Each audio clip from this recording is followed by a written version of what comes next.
মানুষ মূলত পশ্চিমা বিশ্বের যে স্রোত, ইহুদি এবং খ্রিশ্চান, তাদের যে চিন্তা চেতনা আইডিওলজি, এটা গোটা বিশ্বের মানুষের কাছে এমনভাবে প্রভাব বিস্তার করেছে যে পৃথিবীর সমস্ত যতগুলো ধর্ম আছে তাদের এই পশ্চিমা বিশ্বের আদর্শের কাছে তারা মাথা নত করে দিয়েছে। মানুষের মধ্যে অধিকাংশ ক্ষেত্রে ধর্মীয় যে অনুভূতি এটার কাছে আসে না। তাদের যে আইডিওলজি, তাদের চিন্তাধারা, এটা আপনাদের মধ্যেও আমাদের মধ্যেও শুধুমাত্র এখন গোটা বিশ্ব জগৎ একটা হাতের মুঠে চলে আসার কারণেই একটা মানুষের চিন্তাধারা আরেকজন মানুষের কাছে পৌঁছাতে কয়েক মিনিট সময় লাগে না ভাইজান? একজন আমেরিকাতে আছে, তাদের চিন্তাধারা কি তারা ভিডিওর মাধ্যমে জানিয়ে দিচ্ছে, লেখনীর মাধ্যমে জানিয়ে দিচ্ছে। খুব দ্রুতই এই জ্ঞানগুলো, এই আদর্শগুলো ছড়িয়ে পড়ছে মানুষের মধ্যে। কিন্তু আজ থেকে 50 বছর আগে এমনটা বিশ্ব ছিল না। মানুষের মত প্রকাশ করার জন্য আপনাকে চিঠি লিখতে হতো, ওটা পৌঁছাতেও 10 দিন 20 দিন 1 মাস কেটে যেত, কাটতো না ভাইজান? কিন্তু আজকে আপনি হাতের মুঠে সবকিছুই আপনি দেখছেন যে ইন্ডিয়াতে কি ঘটছে, কিভাবে তারা চিন্তা ভাবনা করে, কিভাবে তারা পোশাক পরছে, কিভাবে তারা কথা বলছে, সবগুলো বাংলাদেশে বসে আপনারা তাৎক্ষণিক সেগুলো কপি করছেন না ভাইজান? আরে বাংলাদেশিরা কি করছে, এটা ইন্ডিয়ার অনেক জায়গাতে কপি করছে। মানে মানুষের চিন্তা চেতনা আদর্শ প্রত্যেকটা এখন মিশ্রিত হয়ে গেছে। আর এর মধ্যে আমরা বিপদে পড়ে গেছি ধার্মিকরা। কেন বিপদে পড়ে গেছি?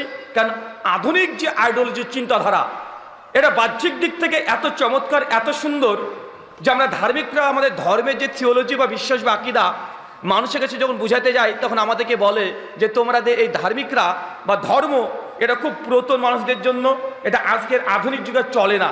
ভাই বলে কি বলে না, কথা বলেন? মানে আধুনিক যুগে যে স্রোত চলছে, ধর্মগুলোকে এখন বলে সেকেলে, এটা 60 বছর বয়স হয়ে যাবে তারপরে করা দরকার। ইয়াং তরুণ যারা জেনারেশন আছে তার ধর্ম পালন করার দরকার নেই, প্রয়োজন নেই। মানুষের মধ্যে এরকম একটা চিন্তা চেতনা প্রবেশ করে দিয়েছে। একটা মিসাল দিই, একটা উদাহরণ দিই, বুঝতে পারবেন। চাচা বা আপনারা যারা মেয়ের বাবা আছেন এখানে,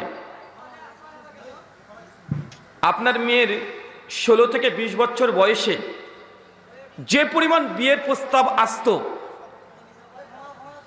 এখন যে মেয়েটার বয়স 25 থেকে 30-এর মধ্যে, যে চাকরি করছে রীতিমতো, চাকরির জন্য বিবাহকে লেট করে দিয়েছে, এমন আছে না? কথা বলেন যে তোমাকে ম্যাট্রিক পাস করে বিয়ে দেওয়া যাবে না। আধুনিক বিশ্ব মিডিয়াগুলো প্রচার করছে যে না, মেয়েদেরকে সচ্ছল হতে হবে, নিজের পায়ে দাঁড়াতে হবে, একটা চাকরি করতে হবে, স্বনির্ভর হতে হবে। এই পুরুষদের দাসত্ব করা যাবে না, স্বামীর দাসত্ব করা যাবে না। এই জন্য একটা মেয়ের ব্রেনটাকে ওয়াশ করে দিয়ে তাকে মাধ্যমিক ম্যাট্রিক দেওয়ার পরেও তাকে MA করাচ্ছে, BSc ক্যাডার বানাচ্ছে। তারপরে হচ্ছে শুধু পড়াশোনা করলেই হবে না, তোমায় চাকরি করতে হবে। এখন ওই মেয়েটার চাকরি পেতে পেতে 28 থেকে 30 বছর লাগে কি লাগে না? কথা বলেন। মেয়েটার বয়স যখন 30 হয়ে গেল, এখন একটা মেয়ে প্রতিষ্ঠিত হয়ে গেছে, চাকরি করছে রীতিমতো, বয়স তার 30। আর একটা মেয়ের যখন বয়স ছিল 18 থেকে 22-এর মধ্যে, এখন বলেন তো কোন সময় ওই মেয়েটির বিয়ের প্রস্তাব বেশি আসে? কোন বয়সে? 18 থেকে 22 বছর বেশি বিয়ের প্রস্তাব আসে না? যে মেয়েটার 30 বছর হয়ে গেছে, এই মেয়েটাকে যতই তার বাবা প্রতিষ্ঠিত করে দিক না কেন, যতই চাকরি মেয়েটা করুক না কেন, যত টাকা ইনকাম করুক না কেন, তারপর ওই 18 থেকে 20 বছর বয়সে যেমন বিয়ের প্রস্তাব আসতো, যে পরিমাণ আসতো, 25 থেকে 30 বছরের মেয়েটার সেই পরিমাণ বিয়ের প্রস্তাব আসে না। এটা বাস্তব। পশ্চিমা বিশ্ব শিখিয়ে দিয়েছে আমাদেরকে যে সফলতা কোনটা? সফলতা পড়াশোনা করো, পড়াশোনা করে নিজের পায়ে দাঁড়াও। নিজের পায়ে দাঁড়ানো মানে আপনাকে চাকরি পেতে হবে। যতক্ষণ পর্যন্ত চাকরি না পাচ্ছেন ততক্ষণ পর্যন্ত কোনো মানুষ সফল না। এটা ব্রিটিশ, ইংরেজ, ইহুদি, খ্রিস্টান আমাদের মাথায় মগজে ঢুকিয়ে দিয়েছে। ছোট্ট একটা প্রশ্ন করে আপনারা উদাহরণ দেন, উত্তর দেন তো ভাই, বলেন তো বিশ্বে কোনো মানুষ চাকরি করে ধনী হয়েছে? হ্যাঁ, চাকরি করে কেউ ধনী হতে পেরেছে আজ পর্যন্ত? না। আরে ধনী তো তারাই যারা ব্যবসা করে। কি করে? ব্যবসায়িকরা। আপনাদের বাংলাদেশে অনেক বড় বড় ব্যবসায়ী আছে, সরকার কারা চালায়? চাকরিজীবী না ব্যবসায়িকরা? আরে সরকার ব্যবসায়িকদের কাছে কি হাত পাতে যে 500 কোটি টাকা ধার দেন, 100 কোটি টাকা ধার দেন, 50 কোটি টাকা ধার দেন, করে না ভাইজান? আরে দেশের সরকার তারাও বড় বড় বিজনেসম্যানের দিকে কি করে? হাঁ করে বসে থাকে। তাদের ভয়ে কোনো কথা সরকার বলে না। একদম প্রতিষ্ঠিত সরকার। চাকরি হচ্ছে আধুনিক দাসত্ব। কি বললাম বলেন তো? চাকরি কি আধুনিক দাসত্ব? মানে এটা একটা দাসত্ব। দাস বোঝেন? কৃত দাস মানে আপনি যে এই যে পড়াশোনা করে চাকরি পেলেন, আপনি মনে করছেন আপনি স্বাধীন, আপনি স্বাধীন, কিন্তু এটা পরোক্ষভাবে এই যে আধুনিক যুগের এটা দাসত্ব। মানে চাকরি দিয়ে একটা নির্দিষ্ট স্যালারি ফিক্সড করে দিয়েছে 30,000 বা 50 বা 60,000 টাকা। এই যে 60,000 টাকা এর আপনি বেশি ইনকাম করতে পারবেন না, কমও করতে পারবেন না, তার বিনিময়ে প্রতিদিন আপনাকে শ্রম দিতে হবে। এটা দাসত্ব নয়? ইসলাম কখনো চাকরিকে গুরুত্ব দেয়নি।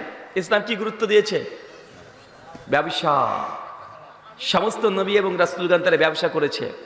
সহিহ বুখারী 2072 নম্বর হাদিস, আল্লাহর নবী, শ্রেষ্ঠ নবী, পৃথিবীর শ্রেষ্ঠ মানুষ, তিনি বলছেন যে পৃথিবীতে এমন কোন নবী রাসূল নাই আল্লাহ যাকে দিয়ে ছাগল চড়িয়ে নেননি। কি চড়িয়েছে বলেন তো ভাইজান? ছাগল চড়িয়ে নেননি। নবী ইব্রাহিম, দাউদ, সুলাইমান, ইউনুস, ইউসুফ, ইউসা, ইয়াকুব, যার নাম জানেন, আল্লাহ নবী বলছেন প্রত্যেক নবীকে দিয়ে আল্লাহ ছাগল চড়িয়ে নিয়েছে। তাই ছাগল চড়িয়েছে। সাহাবীরা বলছেন, ইয়া রাসূলুল্লাহ আপনিও ছাগল চড়িয়েছেন? নবী আলাইহিস সালাম বলছেন, জি হ্যাঁ, আমিও ছাগল চড়িয়েছি কুরাইশদের এক কিরাতের বিনিময়ে। মানে কিরাত মানে কারেন্সি, সে সময় টাকা। এক কিরাতের বিনিময়ে। তার মানে বোঝা যাচ্ছে ইসলামের ইতিহাস যদি আপনি দেখেন, সব জায়গাতে বিজনেসকে প্রাধান্য দিয়েছে তারা। ব্যবসাকে, নিজে উদ্যোক্তা হন। 20-30 হাজার টাকা চাকরি করে আধুনিক দাসত্বের ফাঁদে আপনাকে ফেলে দিয়েছে। কেন? আপনি বুঝতে পারবেন না। এটা বুঝতে হলে আজ থেকে 150 বছর আগে চলে যেতে হবে, মাত্র 150 বছর। এই যে বাংলাদেশ, আজকে বাংলাদেশকে দেখতে পাচ্ছেন না ভাইজান? আজ থেকে 70 বছর আগে বাংলাদেশ ছিল? ছিল না। পাকিস্তান ছিল? চাচা এখানে 70 বছর বয়স কার কার আছে? একটু হাত তোলেন তো। 50-এর উপরে দেখি তো, হাত তোলেন। 50-এর উপরে বয়স কার? হাত তোলেন। আরে তোলেন। আপনাদের 50 হয় নাই? চাচা হয় নাই? আরে 2 হাত তোলেন যাদের 50-এর উপরে বয়স। মাশাআল্লাহ, অনেকে আছে, হাত নামিয়ে দেন। আচ্ছা, আজ থেকে 70 বছর আগে বাংলাদেশ ছিল পৃথিবীতে? পাকিস্তান ছিল? আফগানিস্তান, কাশ্মীর, নেপাল, ভুটান কিচ্ছু ছিল না। একটাই দেশ ছিল, অখণ্ড ভারত। ছিল কি ছিল না? অখণ্ড ভারত। চাচা আমরা ভুলে গেছি, ভারতবর্ষে মুসলমানরা 800 বছর ক্ষমতায় ছিল। কত বছর? 1-2 বছর নয়, 100-200 বছর নয়, প্রায় 800 বছর ক্ষমতায় ছিল। ভারতে মুসলমানরা রাজত্ব করেছে। তারাই রাজা ছিল, তারাই বাদশা ছিল। আমাদের 3-4 পুরুষ যদি পিছনে চলে যান, দেখুন আমাদের রক্তে মানুষ যারা ছিল তারা প্রত্যেকেই রাজা, বাদশাহ, দেশের শাসক, ক্ষমতায় তারাই ছিল। সেই সময় মুসলমানরা বিজনেস করত, কুটির শিল্প ছিল, সেই সময় নীল চাষ করত, ব্যবসা করত, বাণিজ্য করত। যখন ব্রিটিশরা ভারতের মধ্যে যখন প্রবেশ করে, সেই সময় দেখছে বাপরে বাপ, এরা নিজে হাতেই এইসব জমিকে ফসল ফলাচ্ছে, নিজেই বিজনেস করছে। ডিরেক্ট একজন কৃষক মাঠ থেকে ফসল তুলে দিয়ে বড় বড় কোম্পানিকে বিক্রি করে দিচ্ছে, ডাইরেক্ট লাভ। মাঝখানে কেউ খাচ্ছে না টাকা। কেউ খাচ্ছে? কথা বলেন। ব্রিটিশরা পরিকল্পনা তাদের অনেক গভীর, তাদের চিন্তা অনেক দূরে। তারা এসে সঙ্গে সঙ্গে প্রথমে এই জায়গাতে হাত লাগিয়েছে যে না, তোমাদের নিজে নিজে বিজনেস ব্যবসা করার প্রয়োজন নেই, বরং তোমরা চাষবাস যা করছো করো, কিন্তু আমাদের আয়ত্তে করো, আমাদের অধীনে করো। সারাদিন তুমি কাজ করো, কিন্তু মালগুলো আমাদের কাছে বিক্রি করো। সারাদিন তুমি কাজ করো, আমি তোমাকে মেশিন দিচ্ছি, ট্রাক্টর দিয়ে দিচ্ছি, আধুনিক যন্ত্রপাতি দিয়ে দিচ্ছি, আমরা যন্ত্রপাতি দিচ্ছি, তোমরা শ্রম দাও। দিন শেষে 50 টাকা, 60 টাকা, 70 টাকা নিয়ে নাও। আপনি 50-60 টাকার জন্য সেই সময় আমাদের পূর্বপুরুষরা কি করেছিল? ওই ব্রিটিশদের চিন্তার মধ্যে প্রবেশ করেছি। তারা আমাদের শ্রম নিয়েছে, তারা মেশিন দিয়েছে। তখন আমরাও ভেবেছি, আমাদের বাপদাদার ভেবেছে কি দরকার, দিন শেষে 50 টাকা পাচ্ছে, ওটাই তো ভালো, লাভও নাই, লসও নাই, কোনো টেনশনও নাই। সেই সময় থেকে এই ব্রিটিশ ইংরেজরা এসে মুসলিমদের যে স্বাধীনতা, এটা কেড়ে নিয়েছে। অর্থনীতি সম্পূর্ণ তাদের হাতে চলে গেছে। গিয়েছে কি যায় নাই? গিয়েছে। আজকে তরুণ যুবক, আমাদের বাবা, মেয়ের বাবা, ছেলের বাবা, এরা ভাবছে যতক্ষণ পর্যন্ত ছেলেটা ব্যবসা না করছে ততক্ষণ পর্যন্ত মেয়ের বাপ ছেলেটার সঙ্গে বিবাহ দেয় না। দেয়? কথা বলেন। একটা ছেলে ভালো বিজনেস করে, ব্যবসা করে, আর একজন হচ্ছে শিক্ষক স্কুলের, তারপরে বাপ কার সঙ্গে বিয়ে দেয়? শিক্ষকের সঙ্গে দেয় না? কারণ আমাদেরকে এটা বুঝাতে সক্ষম হয়েছে চাকরি মানে তুমি সেটেল হয়ে গেছো। আরে চাকরি মানে ওই 30,000 টাকা বেতন, সেটেল। কিন্তু বিজনেস, ব্যবসা, এটাতে বরকত আছে না নাই? কিন্তু যিনি চাকরি করছেন এখানে বারাকা আছে? রিজিকটাকে সংকীর্ণ করে দেওয়া হলো। সংকীর্ণ করা হয়নি? সংকীর্ণ করা হয়েছে। এই জন্য আমরা বলি যারা যুবক তরুণ আছেন, উদ্যোক্তা হন। যে কোনো কাজ, 10টা ছাগল কিনেন, একটা খোয়ার তৈরি করেন, 6 মাস পর বাচ্চা দেবে 2টো করে, 10টা ছাগল থেকে 30টা হবে, আবার 6 মাস পর আবার বাচ্চা দেবে। 3টে বছর যদি আপনি অপেক্ষা করেন, 10 ছাগল থেকে 300 ছাগল হতে পারে। এটা বিজনেস মাইন্ড। হবে কি হবে না? কথা বলেন। ইনভেস্টর কম, কিন্তু আল্লাহ সুবহানাহু ওয়া তাআলার পক্ষ থেকে বারাকা আসবে ইনশাআল্লাহ। তাই মুসলিমদেরকে আবারও ফিরে যেতে হবে ব্যবসাতে। সফলতা দুনিয়ায় যদি পেতে চান, চাকরি নয়, বিজনেসের দিকে মনোযোগ দেন। কথা কি বুঝতে পারলেন? মুসলিমরা যতক্ষণ পর্যন্ত নিজে হাতে অর্থনীতিকে নিয়ে না আসতে পারবে, যতক্ষণ নিজে উপার্জন করবে, নিজেই তার মালিক না হবে, ততক্ষণ পর্যন্ত গোটা বিশ্ব জগতে ইহুদিরা আপনাদের উপরে রাজত্ব করবে। এগুলো আপনারা বুঝতে পারবেন খুব কম, খুব কম বুঝতে পারবেন। কেন জানেন? কেন আমরা অতদূর চিন্তা করি না, অতদূর চিন্তা করি না। ছোট্ট একটা উদাহরণ দিয়ে বুঝতে পারবেন। চাচা, আপনার যে পকেটে টাকা আছে, টাকা আছে না? টাকাই তো বলেন, আমরা রুপি বলি, আপনারা টাকা বলেন। আচ্ছা বলেন তো, টাকাটা মালিককে? বাহ, চমৎকার উত্তর, মাশাআল্লাহ। টাকার মালিক আল্লাহ। দলিল কোরআনে আছে, সূরা বাকারার 3-4 নম্বর আয়াত, যে আল্লাহ সুবহানাহু ওয়া তাআলা রিজিক থেকে দান করো, মানে আল্লাহ তো দিয়েছে আমাদের রিজিক, টাকাটা। গোটা সৃষ্টিরই মালিক আল্লাহ। তারপরে এই দুনিয়াতে যে টাকাটা আপনার পকেটে এখন আছে, এই টাকাটা কি আপনার? কার টাকা? তাও আল্লাহ।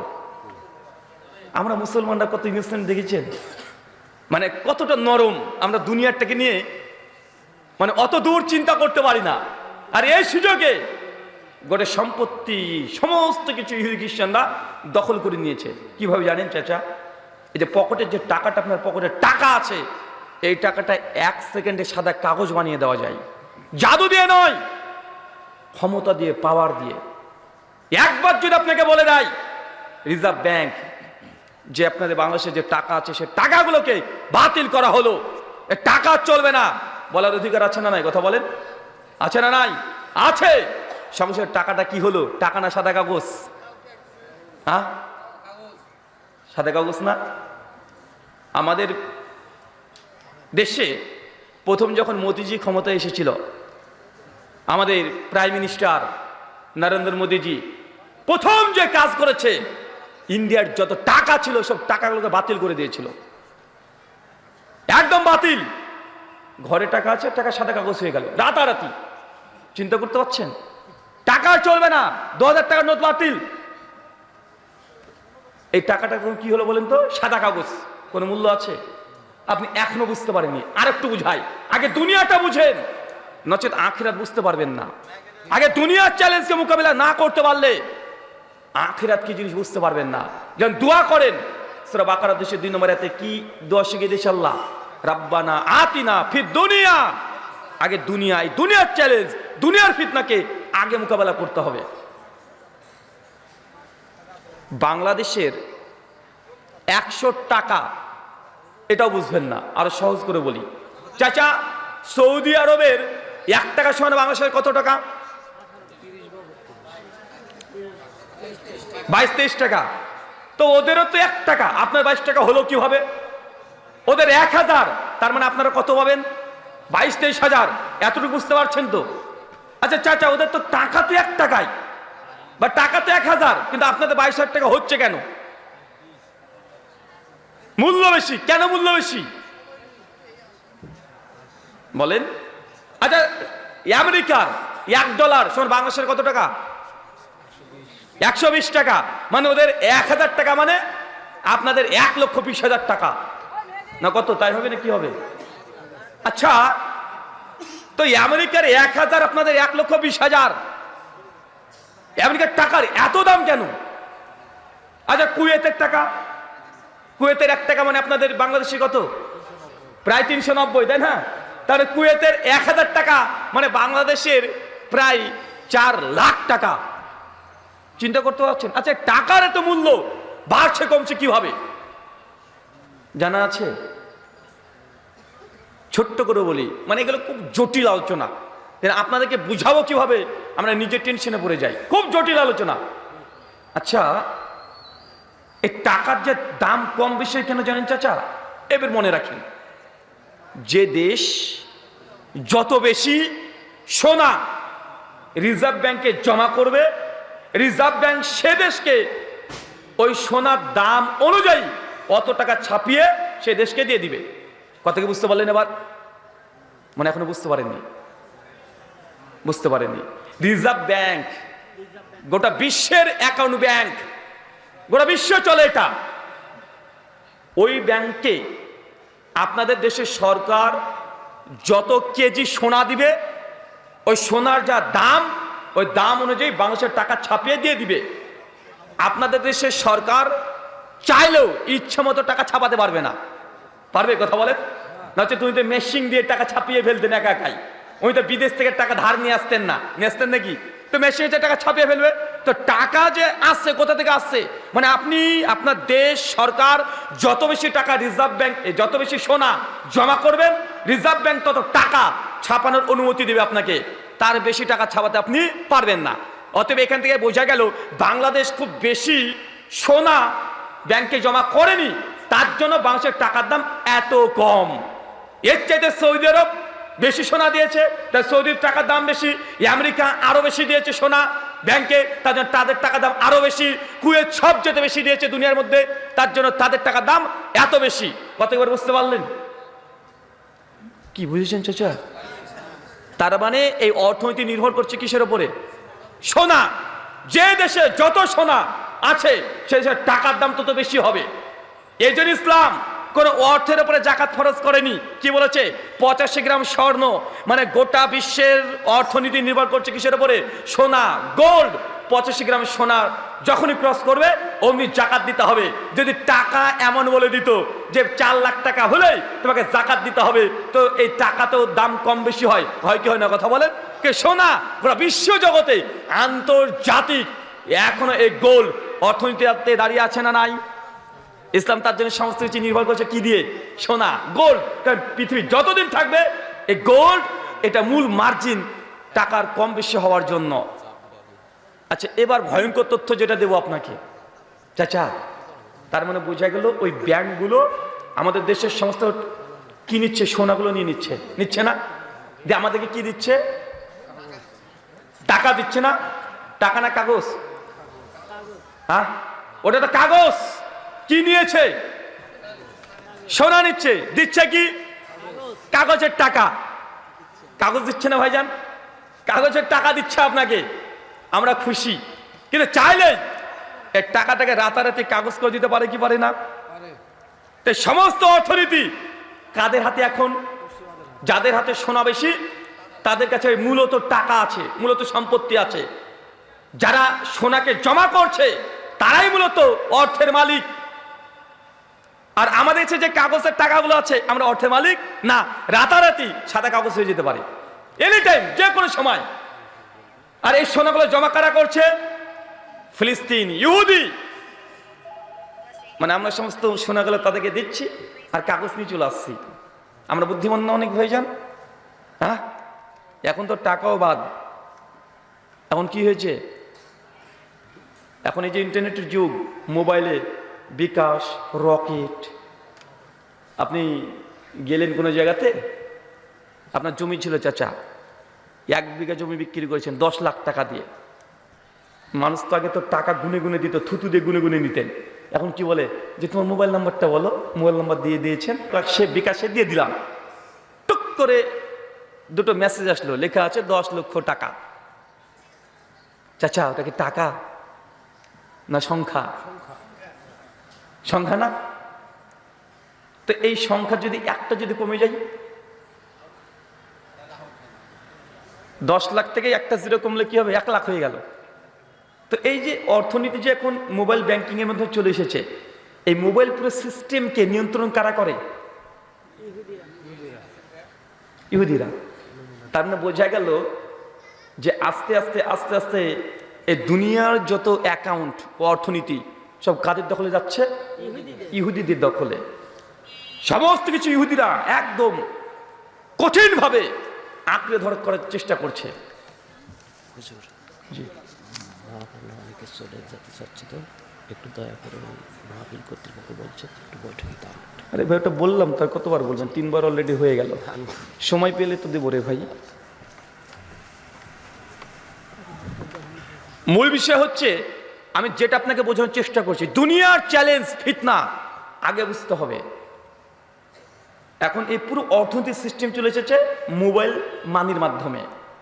আর এই গোটা মোবাইল সিস্টেমটাকে, অ্যাকাউন্ট, ব্যাংকিং ব্যবস্থা সবগুলো কোথাকার? ইহুদি খ্রিস্টানদের হাতেই আছে, নিয়ন্ত্রণ তারা করছে।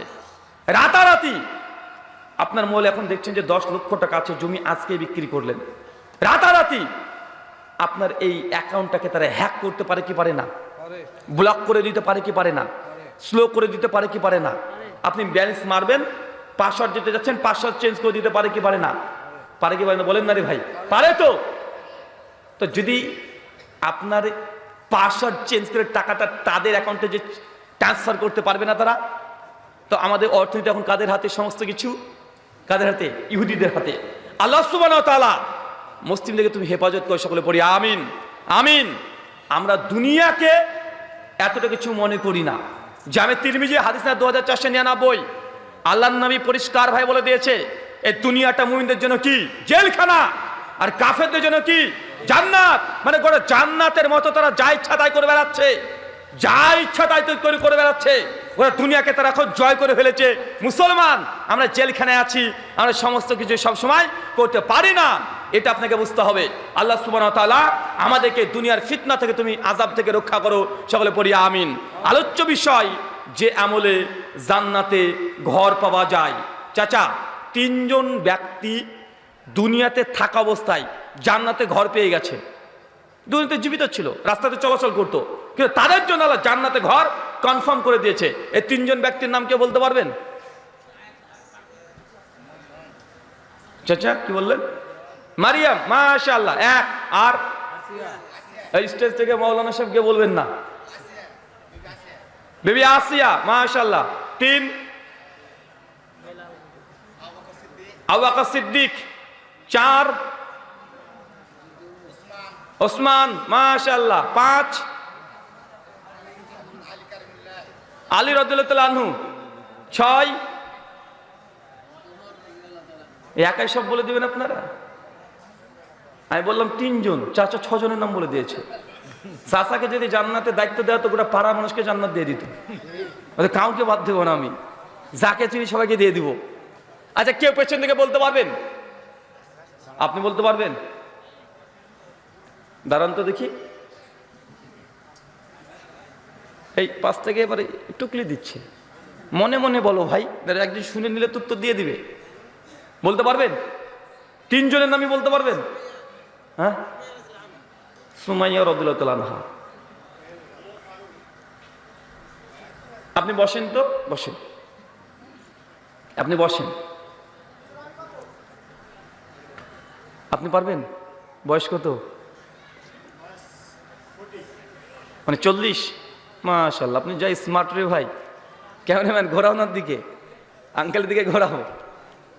আচ্ছা বলেন তো দেখি। আপনিও বসেন,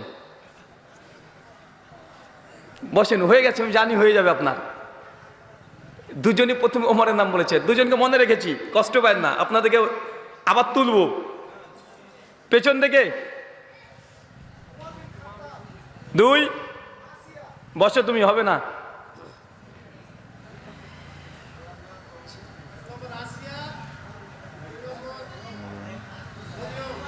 মারিয়াম, খাদিজা, ঠিক বলেছে? হয়নি না? কি বলছেন, ঠিক বলেছে? হয়নি? তুমি কি বলছো, ঠিক বলেছে উনি? ওই যে ছেলে ঠিক বলেছে না? আলহামদুলিল্লাহ। এই দুইজন যে উত্তর দিয়েছে ঠিক বলেনি, এদের উত্তর একদম ঠিক। ওরা দুজন ভুল বলেছে। তার মানে বোঝা যাচ্ছে, আপনি দুজনের নাম বলেন। খাদিজা, আসিয়া, উমর বিন খাত্তাব। ঠিক বলেছে? ফেসবুকে সার্চ করছেন নাকি? গুগল টুগল সার্চ করে দেখছে মনে হয়। আলহামদুলিল্লাহ, একদম উত্তর ঠিক হয়েছে।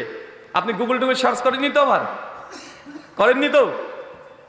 আচ্ছা, এই প্রশ্ন এর আগে আমার কোনো আলোচনাতে করেছিলাম, শুনেছিলেন? আচ্ছা আচ্ছা, মানে ঠিকই আছে, আলহামদুলিল্লাহ। এটাও ভালো, এটা ভালো। এই জন্যই যে বক্তব্য শুনে ভুলে যায়নি, মনে আছে। আলহামদুলিল্লাহ, শুকরান। আমরা এরকমই কাস্টমার চাই, যে আপনি যেটা নিয়ে যাবেন কিয়ামত পর্যন্ত যেন মনে থাকে, যেন ভুলে না যান। নচেত আমরা আলোচনা করি, বক্তারা আপনারা শুনেন, কঠিন আলোচনা হলো, বাপরে বাপ কঠিন আলোচনা হয়েছে, কি হয়েছে, কি যে হয়েছে, সব ভুলে যায়। বা ছেলে না, কথা বলেন, সব ভুলে যায়। তো আমি এই বারবার প্রশ্নগুলো আপনাদেরকে করি কেন জানেন? মানে এই প্রশ্ন যখন করব, তখন আপনার ব্রেনের উপরে একটা চাপ পড়বে, নিউরন তখন কাজ করতে শুরু করবে। যত চাপ সৃষ্টি করবে ব্রেনকে, তারপর যে অ্যান্সার বলে দিই, ওই অ্যান্সারটা মৃত্যু পর্যন্ত আপনার ভুলবেন না, এটা গেঁথে যাবে, ভুলবেন না। আচ্ছা বলেন, আঙ্কেল তিনজনের নাম বলে দিয়েছে, বলেছে না? আচ্ছা, এবার কেউ বলতে পারবেন আপনারা কি কি নাম বললো? ওমর বিন খাত্তাব 1, 2, খাদিজাতুল কুবরা 3, আসিয়া। মাশাআল্লাহ, তিনজন নাম মনে থাকবে তো এবার ইনশাআল্লাহ? চাচা মনে থাকবে? তিনজন কি পেয়েছে বলেন তো? জান্নাতে আগে থেকে ঘর পেয়ে গেছে, জীবিত থাকা অবস্থায় পৃথিবীতে চলাচল করছে, কিন্তু আল্লাহ নবী মেরাজে গিয়ে তাদেরকে জান্নাতে ঘর দেখে এসেছে, আর আল্লাহ নবী এসে আমাদেরকে খবর জানিয়েছে। চলেন তিনজনের ব্যাপারে সংক্ষিপ্ত আমরা কথা আলোচনা করি। প্রথমের নাম কি বললাম? আসিয়া। চাচা বলেন তো, আসিয়াটা কে, পরিচয় কি? ফেরাউনের স্ত্রী। চিন্তা করেন, ফেরাউন তাহলে কত বড় আল্লাহর ওলি ছিল? কি আল্লাহর ওলি ছিল না? কেন রে ভাই? কাফের ছিল, জালেম শাসক। তো উনি যদি কাফের হন, তাহলে উনার স্ত্রী জান্নাতে ঘর পায় কিভাবে রে বাবা? কিভাবে পায়? আমাদের সমাজে ট্র্যাডিশন আছে, পীরের বাচ্চা পীর হবে, আছে না নাই? বলছে আওলাদের রাসূল। আওলাদের রাসূল মানে জান্নাত কনফার্ম, এরকম একটা ভাব নেয় না? নেয়। কিন্তু ইসলাম রক্তের সম্পর্কের 5 পয়সা মূল্য দেয় নাই। ইসলাম যার দাম দিয়েছে তার নাম হচ্ছে ইমান। কি কথা বলেন? ইমান। ফেরাউন যদি সম্পর্কে না জানেন, এক কথায় ফেরাউনের জীবনী জেনে রাখেন, পৃথিবীর সব চাইতে নিকৃষ্ট, পাপী, খারাপ, বদ মানুষ, তার নাম হচ্ছে ফেরাউন। আচ্ছা, আপনাদের এলাকাতে তো অনেক মানুষ আছে, আপনার বয়সটা চাচা 70 হয়ে গেল, জীবনে ফেরাউন নামের কোনো মানুষকে দেখেছেন? কেন ফেরাউন নামটা রাখে না কেন রে ভাই? নামটা কি খারাপ? ফেরাউনের নাম রাখে না কেন? মুসলমান রাখলো না ঠিক আছে, হিন্দুরা রাখুক, খ্রিস্টানরা রাখুক, নাস্তিকরা রাখুক, পৃথিবীর কোনো মানুষের নাম ফেরাউন দেখেছেন? আর নাই। মানে নামটাও নাপাক হয়ে গেছে, মানে এত বাজে মানুষ ছিল। তো তার স্ত্রী কি পাবে? জান্নাতে ঘর পাবে। মুসনাদে আবি আলা বিভিন্ন জায়গাতে হাদিস বর্ণনা আছে, সেই সনদে আবু হুরায়রা রাদিয়াল্লাহু তাআলা তিনি বলছেন যে যখন আসিয়া নবী মুসা আলাইহিস সালামের দিন কবুল করলেন, কালেমা যখন পাঠ করলেন, ফেরাউন হচ্ছে শত্রু নবী মুসার। ফেরাউন খবর পেয়ে গেলেন যে তার স্ত্রী নবী মুসার ধর্মকে গ্রহণ করে নিয়েছে। ফেরাউন সঙ্গে সঙ্গে তার সৈন্য সামন্তকে দিয়ে আসিয়াকে প্রতিদিন জেলখানে আবদ্ধ রেখে সকালবেলা 100 আর বিকালে 100, মানে সন্ধ্যায় 100, 200 খানা প্রতিদিন বেত্রাঘাত করত। তার হাতে পায়ে পেরেক দিয়ে খোঁচা দিত। চিন্তা করতে পারছেন কত নির্যাতন করা হয়েছে? কত নির্যাতন! আরে একদিন 2 দিন নয়, দীর্ঘদিন ধরে 100 করে বেত্রাঘাত মানে নিজের জেলখানাতে রেখে দিয়েছে ফেরাউন তার নিজের স্ত্রীকে। কিন্তু আসিয়া বারবার একটা কথা আল্লাহ বলতে, আল্লাহ দুনিয়াতে ফেরাউনের এই স্বর্ণের রাজপ্রাসাদের দরকার নেই, দুনিয়ায় কোনো রাজপ্রাসাদ দরকার নেই, আল্লাহ তোমার জান্নাতে আমাদের একটা ঘর দিও। আর আল্লাহ এই দোয়াকে কবুল করে নিয়েছেন। সূরা তাহরিম 66 আয়াত নম্বর 11-তে নবীর মাধ্যমে জানিয়ে দিয়েছেন যে বিবি আসিয়ার ওই দোয়া আল্লাহ গ্রহণ করে নিয়েছেন। তার মানে বুঝতে পারলেন কিসের জন্য বলেন তো তার দোয়াকে কবুল করা হয়েছে? জান্নাতে ঘর কেন পেল? তার জালেম স্বামী নির্যাতন করেছে, প্রতিদিন 100-200 বেত্রাঘাত মেরেছে, তারপরে আসিয়া সবর ধৈর্য ধারণ করেছে। আমাদের মায়েরা দেখেন, বোনেরা দেখেন, আজকে এসেছে, একটু যদি স্বামী 19-20 করে, একটু যদি 19-20 করে, একদম ডাইরেক্ট যে তোমার মতো মানুষের সঙ্গে আমি বলে সংসার করে গেলাম, জীবনে অন্য কোনো মেয়ে হলে তোমার সংসার করতো না। আছে না, না কথা বলেন? মানে একটু 19-20 অর্জ নাই, একদম ডাইরেক্ট যে 30 বছর ধরে তোমার সঙ্গে সংসার করছি, জীবনে তুমি আমাকে সুখী করলা না। আছে না ভাইজান? যদি জান্নাতে মায়েরা যদি ঘর নিতে চাই, আসিয়ার মতো ধৈর্য সবর হতে হবে। আমার একটা প্রশ্ন মায়েদের কাছে, মা তোমার স্বামীকে ফেরানোর চেয়ে তো খারাপ। আসিয়া যদি তার স্বামীর বিরুদ্ধে প্রতিবাদ না করে দুনিয়াবি কোনো বিষয়ে, সবর ধৈর্য ধারণ করেছে, প্রতিদিন 100 বেত্রাঘাত খেয়েছে, দিনে রাতে বেলে 200, এত সবর এত ধৈর্য, তার বিনিময়ে সে জান্নাতে ঘর পাচ্ছে।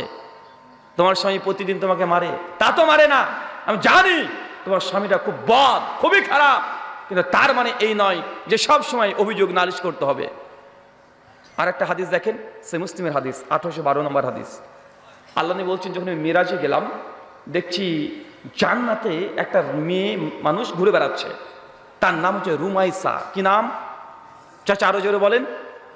রুমাইসা।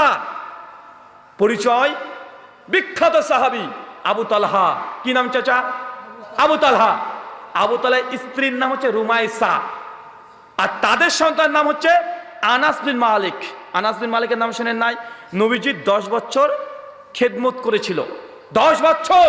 আনাস বিন মালিক সব চাইতে নবীর কাছে থাকতে, সব সময় রাস্তাঘাট চলাফেরা সব সময় নবীর পানির কে এগিয়ে দেওয়া সবসময় তিনি করতেন। 3টে নাম মনে থাকলো, এবার যতটুকু শুনছেন মনে রাখেন। 1 আবু তালহা, তার স্ত্রীর নাম কি? রুমাইসা। তাদের সন্তানের নাম কি? আনাস বিন মালিক। আনাস, এতদূর তো বুঝতে পারছেন, ইনিও সাহাবী। সে মুসলিমে বর্ণনা আসছে, আবু তালহাকে আল্লাহর নবী জিহাদের জন্য প্রস্তুতি নিতে বলেছে, যে জিহাদে যেতে হবে। আবু তালহা রেডি, জিহাদে যাবে। কিন্তু যখন যাচ্ছে সেই সময় তার নিজের সন্তান ছোট্ট সোনামণি অসুস্থ, প্রচন্ড অসুস্থ। কিন্তু নবী যেহেতু আদেশ করেছে, তিনি তার অসুস্থ সন্তানকে রেখে জিহাদে বেরিয়ে চলে যাচ্ছে। দীর্ঘ 1.5 মাস পর তিনি বাড়িতে ফিরছেন, আর যেই দিন বাড়িতে ফিরছেন সেই দিনই তার সন্তান মৃত্যুবরণ করেছে। তার স্ত্রী রুমাইসা গোটা প্রতিবেশী সবাইকে বলেছে, শোনেন আমার স্বামী দীর্ঘ 1.5 মাস পর আজকে বাড়িতে আসছে, তার কলিজার টুকরা সন্তান মারা গেছে, তোমাদের কাছে অনুরোধ, আমার স্বামীকে কেউ তার সন্তানের মৃত্যুর কথা বলবে না যতক্ষণ না আমি রুমাইসা জানাচ্ছি। ওরা গ্রাম গ্রাম পাড়া পাড়া সবাইকে বলেছে। গভীর রাত্রিতে যখন আবু তালহা বাড়িতে আসছেন, বাড়িতে নক করেছেন, রুমাইসার প্রস্তুতি আছে, স্বামী আসছে দীর্ঘদিন পর বাড়িতে। অজুর পানিটা আগিয়ে দিয়েছে, অজু করে নামাজে দাঁড়িয়ে গেছে, সুন্দর সুন্দর খাবার রান্না করেছে, খাবার খেতে দিচ্ছে, খাবার খাচ্ছে। আবু তালহা জিজ্ঞাসা করছে যে আমার ছেলে কেমন আছে? রুমাইসা বলছেন যে তোমার সন্তান তুমি যে অবস্থায় রেখে গেছিলে তার চাইতে আলহামদুলিল্লাহ অনেক ভালো আছে। তার স্বামী আবু তালহা মনে করলেন যে না, অসুস্থ ছিল, সুস্থ হয়ে গেছে, ভালো আছে। আবু তালহা কোনো প্রশ্ন করেনি। রুমাইসা বলছে যে আপনার ছেলে আমাদের ছেলে আগের তুলনায় অনেক ভালো আছে, ওইখানে শুয়ে আছে, ঢাকা দেওয়া আছে। রুমাইসা যে সন্তানকে একদম সুন্দর করে ঢেকে একটা আলাদা বিছানা করে রেখে দিয়েছে। আবু তালহা এই কথা শুনেই আর কোনো প্রশ্ন করেনি, স্বাভাবিক প্রশ্ন করেনি। খাওয়া দাওয়া শেষ, বিছানা শায়িত হয়ে গেছে আবু তালহা, দীর্ঘ 1.5 মাসের ক্লান্তি। রুমাইসা সুন্দর করে নিজেকে সজ্জায় সজ্জিত করেছে, সাজুগুজু করেছে। তারপর স্বামী স্ত্রী একসঙ্গে রাত্রিতে সারা রাত বিভিন্ন রকমের গল্প করছে।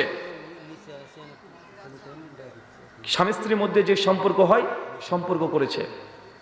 যখন রুমাইসা দেখছে যে না তার স্বামী এখন শান্তিতে আছে, ফুরফুরে মেজাজ, দীর্ঘ 1.5 মাসের ক্লান্তি সব দূর হয়ে গেছে, ওই সময়তেই আবু তালহা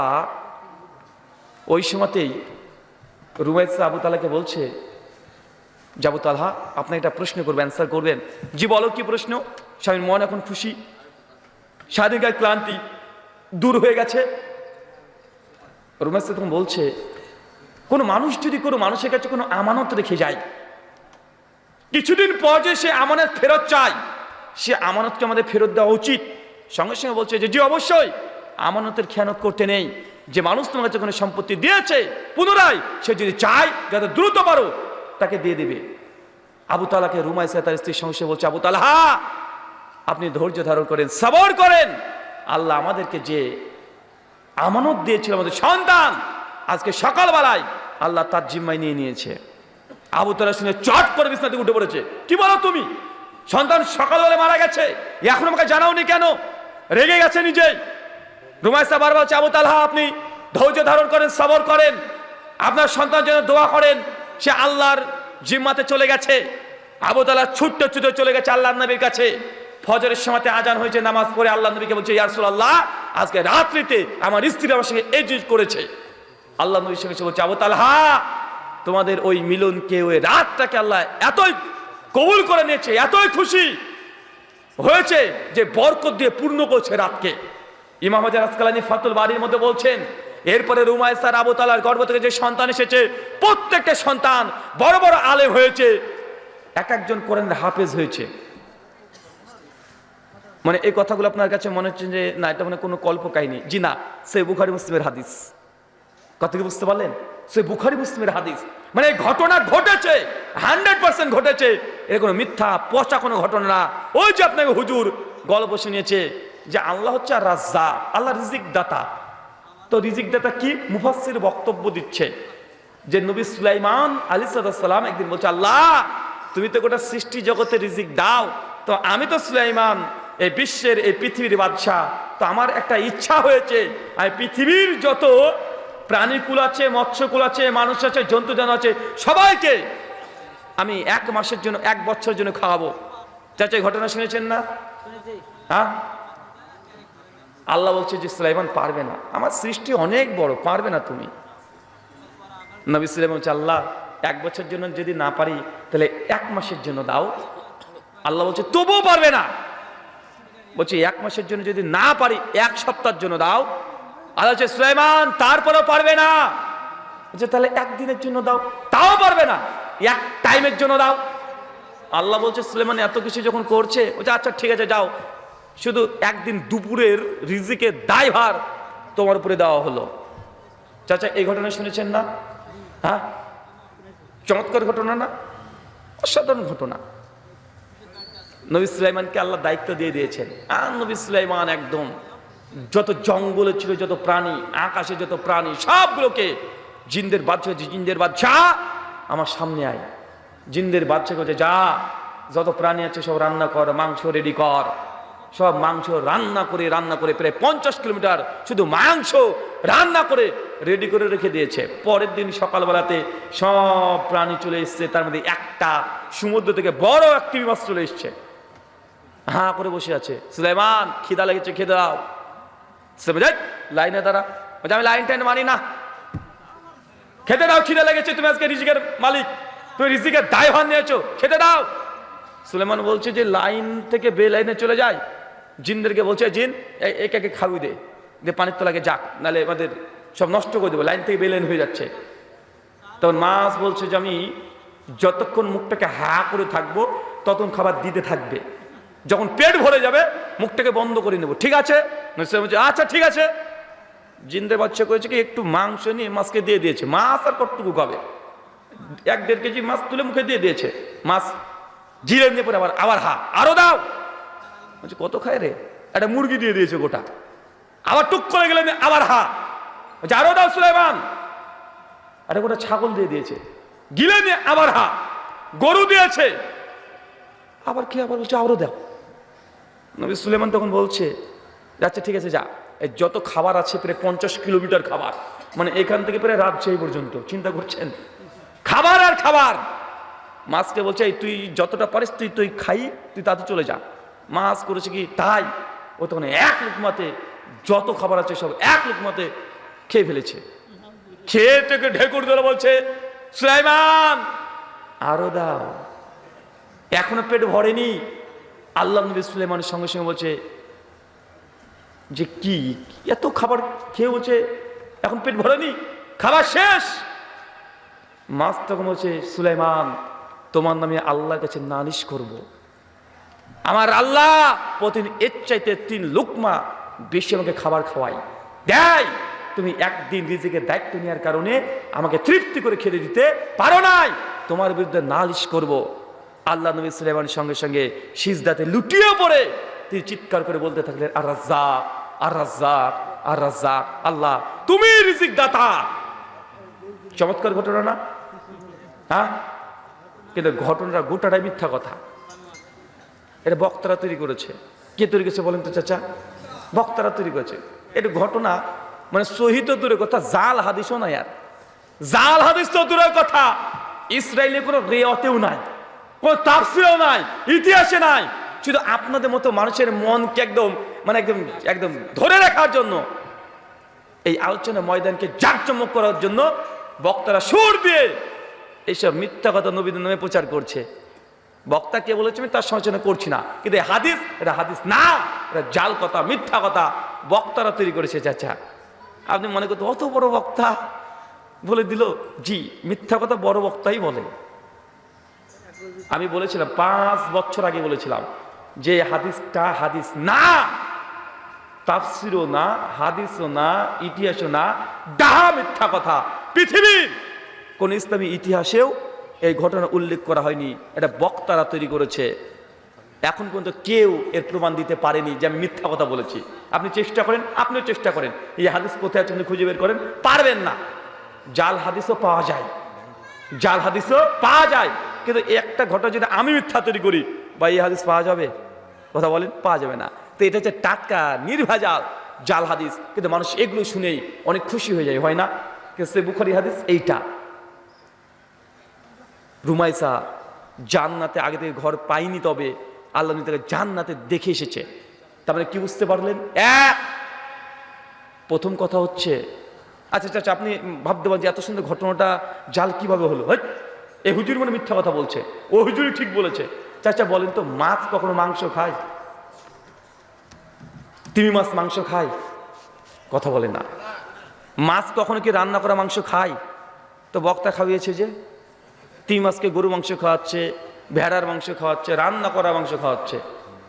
আমাদের ভারতে হিন্দুরা বলে যে যখন সীতাকে রাবণ অপহরণ করে নিয়ে চলে গেল, সেই সময়তে দেবদূত এসে বলছে, নারায়ণ এসে বলছে যে তোমার স্ত্রীকে যদি তুমি রক্ষা করতে চাও তাহলে আজকে সূর্য ডুবার আগেই তোমার স্ত্রীকে রক্ষা করতে হবে, নচেত লঙ্কার রাজা রাবণ তোমার স্ত্রীকে নিয়ে চলে যাবে, জীবন আর নিতে পারবে না। রামচন্দ্র পাগল হয়ে গেল, কি করবে? নিজের স্ত্রীকে তুলে নিয়ে চলে গেছে কে? রাবণ। সঙ্গে সঙ্গে রাম বলছে হনুমানকে, হনুমানকে দেখেন নাই? হ্যাঁ, হনুমানকে বলছে হনুমান আমার স্ত্রীকে নিয়ে চলে গেছে রাবণ, রক্ষা করো। হনুমান বলছে আমার প্রভুর স্ত্রীকে নিয়ে গেছিস মানে? ও ছুটে গিয়ে চলে গেছে কিন্তু আকাশে ছুটছে, সূর্যটাকে ধরে বগলের মধ্যে পুরে নিয়েছে। মনে বুঝতে পারলেন না? বগলের মধ্যে পুরে নিয়েছে মানে ওই আর আজকে রাত হতে দিবে না, আজকে সন্ধ্যার হতে দিবে না, আর এক হাতে পাহাড় নিয়ে ছুটছে লঙ্কাতে। তো মুসলমান দেখেন হাসছেন, আপনার হাসছেন না যে কি রে পাগল, এটা মানুষ না পাইছে মানে ভাই, এই সূর্যকে বগলে রাখতে পারবে? কার বাপের ক্ষমতা আছে? সূর্য কত বড় আপনি সাইজ জানেন চাচা? এই যে গোটা সৃষ্টি যে পৃথিবী, বাংলাদেশ না গোটা পৃথিবী যত বড়, এর চাইতে 13 লক্ষ গুণ বড় সূর্য। 1 লক্ষ 2 গুণ লক্ষ না, 1 গুণ 2 গুণ না, 13 লক্ষ গুণ বড়। মানে ওই সূর্যের মধ্যে আমাদের মতো পৃথিবী, গোটা পৃথিবী 13 লক্ষ ঢুকিয়ে দিলে সূর্য গিলে খেয়ে নিতে পারবে। কথা মানে বুঝতে পারলেন না? কিন্তু হনুমান একটা পিচ্ছি, উনি সূর্যকে বগলের মধ্যে পুরে নিয়েছে, ছুটছে। এটা হাস্যকর একটা কথা না? মানুষের যুক্তি তো ধরে না, এই লজিকে ধরে না। কিন্তু আপনার বক্তা যে তিমি মাছকে মাংস খাওয়াচ্ছে, এটা কি ঢুকলো আপনার? তো আপনি যদি এগুলো বিশ্বাস করেন তো তারা যদি ওটা বিশ্বাস করে, সমস্যা কোথায়? নিজের বেলায় শুধু ভালো ভালো বললে হবে? সমাজে আমাদের চলছে, এক, আসিয়া জান্নাতে ঘর পেয়ে গেছে, দুই, খাদিজাতুল কুবরা। কে বলেন?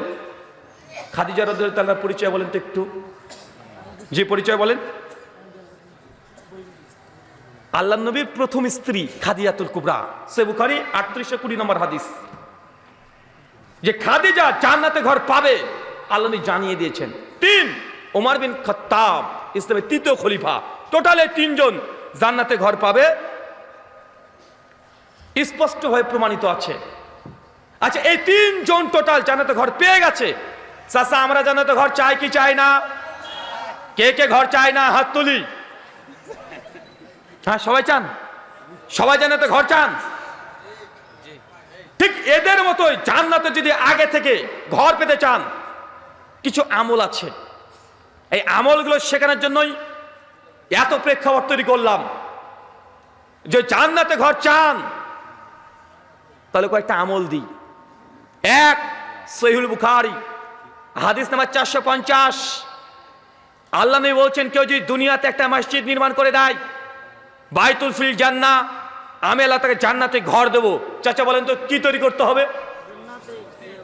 আরো জোরে বলেন। মসজিদ তৈরি করবেন তো? হ্যাঁ, বাঙালির ইনশাল্লাহর মানে আবার উল্টো হয়। ইনশাল্লাহ মানে যেটা দিব না সেটাকে আমরা ইনশাল্লাহ বলি। দিব তোমার ইনশাল্লাহ বলবো কেন রে ভাই? মানে আপনার কাছ থেকে আমি টাকা পাই, যে ভাই টাকাটা কবে দিবি? ইনশাল্লাহ দেব। মানে বলছে ইনশাল্লাহ বলেছে মানে দিব না। আর তো যদি দেবই তো ইনশাল্লাহ বলবো কেন? আল্লাহ বলছেন যে দুনিয়াতে একটা মসজিদ নির্মাণ করে দিবে, বাইতুল ফিল জান্নাহ, আমি আল্লাহ জান্নাতে থেকে ঘর দেবো। ঘর চাইতো ইনশাল্লাহ? এবার চাইতো? আচ্ছা, কে কে চাই একটু হাত তুলি তো এবার। মাশাআল্লাহ, তুমি কবুল করো, আমিন। হাত তুলে রাখেন, আল্লাহ কবুল করো, আমিন। তাকবীর, তাকবীর, তাকবীর। এই দুই হাত পকেটে পুরেন, পড়েন, পকেটে পুরেন। হ্যাঁ, দেখেন অবশ্যই জান্নাতে ঘর দিবে, দেখেছেন? এরা জান্নাতে ঘর নেবে। আচ্ছা, আপনার কমিটি কেউ আছে না ভাইজান? জি। কারা আছে? একটু চাদর নিয়ে ঘোরাঘুরি করো তো, ছেলেপেলেরা একটু দ্রুত, তাড়াতাড়ি, দ্রুত। কে রে ভাই এই দুইজন? আর কই স্বেচ্ছাসেবক ছেলেদের? দ্রুত। এই দুইজন নিয়ে তখন দেখে আমাকে খুশি হয়ে চলে যায় এরা। এই দুজনে হবে? একদম আলোচনা বিঘ্ন ঘটিয়ে দিবে। 8-10 জন নেমে পড়েন 2 মিনিটে। যা আছে পকেটে হালাল টাকা, 5 টাকা, 10 টাকা, 20 টাকা, 100 টাকা, যা আছে হালাল দিতে থাকেন, ইনশাল্লাহ দেবো তো ইনশাল্লাহ। আচ্ছা, কে কে হালাল টাকা ইনকাম করেন তারা হাত তোলেন তো। হালাল কি বল? আপনারা হারাম নাকি? মাশাআল্লাহ, হাত নামিয়ে ফেলেন।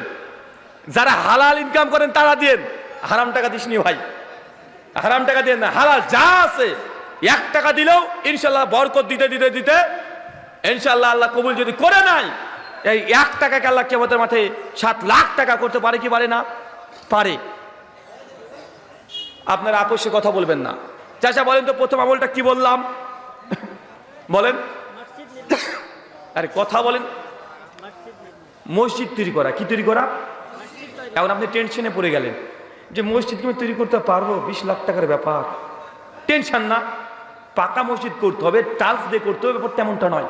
আরে কাঁচা মসজিদ টিনের বেড়া দিয়ে 1 কাঠা জমির পরে যদি করে দিতে পারেন, তারপর জান্নাতে ঘর পাবেন কি পাবেন না? জুমা করতে হবে এমনটা নয়, ওয়াক্তিয়া মসজিদ করে দেন, জান্নাতে ঘর পাবেন কি পাবেন না? তবুও পাবেন। পাকাই করতে হবে, ব্যাপারটা এমন নয়। আল্লাহ নবীর জামানায় টাইলস ছিল না, ছিল নাকি? সেই সময় কি দিয়ে করেছে? খেজুর গাছের পাতা দিয়ে করেছে। মানে আপনি যদি ওরকম একটা মসজিদ তৈরি করে দেন যেখানে মানুষ নামাজ পড়বে, ইনশাল্লাহ ইনশাল্লাহ জান্নাতে ঘর পাবেন, ইনশাল্লাহ পাবেন। দেখেন সুনান ইবনে মাজাহ হাদিস নাম্বার 738। আল্লাহ নবী আর একটু আপনাকে সুযোগ দিচ্ছে। আল্লাহ নবী বলছেন, কেউ যদি দুনিয়াতে একটা পায়রার ঢোপের সমান, পায়রার ডিমের সমানও যদি একটা মসজিদ তৈরি করে দেয়, বাইতুল ফিল জান্নাহ, আমি আল্লাহ তাকে জান্নাতে ঘর দেবো। চাচা বলেন তো কিসের সমান? আচ্ছা, পায়রার ঢোপের সমান কি মসজিদ হয়? পায়রার ডিমের সমান মসজিদ তৈরি করা যায়? কথা বলেন, যায় না। তো নবী কথা বললেন কেন যে পায়রার ঢোপের সমান, পায়রার ডিমের সমান মসজিদ তৈরি করলে জান্নাতে ঘর পাওয়া যাবে? ইমাম আহমদ ইবনে হাম্বল রাহিমাহুল্লাহ, শাইখুল ইসলাম ইবনে তাইমিয়া ইমাম হাজার আসকালানী ফাতুল বাড়ির মধ্যে লিখছেন, যেখানে মূল উদ্দেশ্য হচ্ছে এইটা একজন ব্যক্তির নিয়াত যদি থাকে যে মসজিদ তৈরি করব, এটা তাকে আল্লাহ সামর্থ্য দেয় নাই। আর এই নিয়াত নিয়ে সে যদি মসজিদে যদি যা দান করবে তার সামর্থ্যের, আল্লাহ সেই দানকে কবুল করে ইনশাআল্লাহ তাকে জান্নাতে ঘর দেবে। আপনাকে একটা নসিহত করে যাই,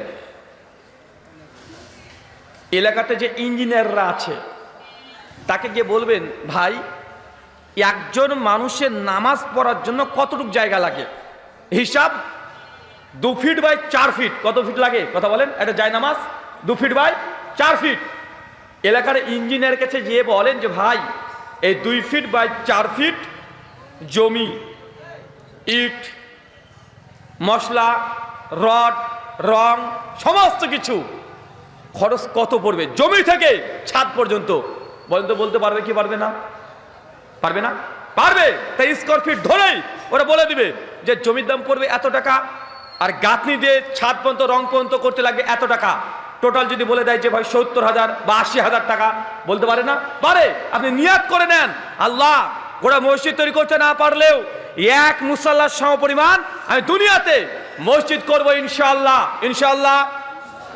বেদাতিরা যদি তাদের বাপ মারা যায় 1 লাখ টাকা খরচ করে, 2 লাখ 4 লাখ টাকা খরচ করে যদি বাপের নামে মিলাদ করতে পারে, 40 করতে পারে, আহলাদি সমাজ কেন বাপের জন্য 1 মুসাল্লার জমিদান করতে পারবে না? কেন 1 মুসাল্লা মসজিদ তৈরি করতে পারবে না?